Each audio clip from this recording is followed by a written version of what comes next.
Welcome to Penrose Learning, where we make understanding easy. Most investors are used to buying low and selling high, making money as stocks climb. But what if the market takes a dive? It might seem counterintuitive, but you can actually profit when the stock market goes down. This isn't just about avoiding losses, it's about actively generating returns during a decline. Understanding these different approaches can open up new possibilities for your investment portfolio, regardless of market direction. It's a powerful concept to grasp. One common way to make money when prices drop is called short selling. Here's the basic idea. You borrow shares from a broker, then sell them immediately at the current price. Your hope is that the price falls. If it does, you buy those same shares back at a lower price, return them to the lender, and keep the difference as profit. It's like selling something you don't own, hoping its value decreases so you can acquire it more cheaply later. This strategy does carry significant risks, though. For those looking for a simpler approach than short selling individual stocks, consider inverse ETFs.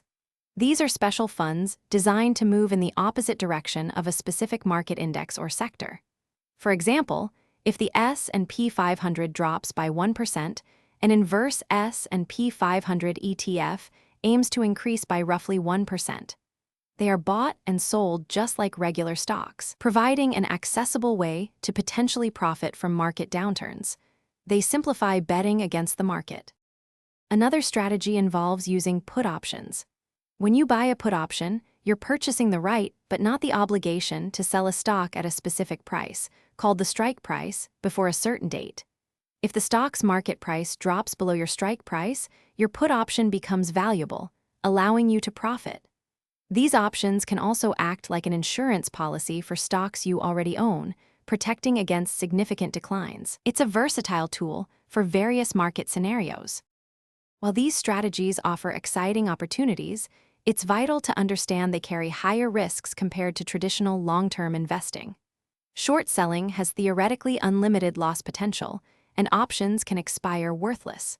Inverse ETFs can also be volatile and are generally not suited for long-term holding.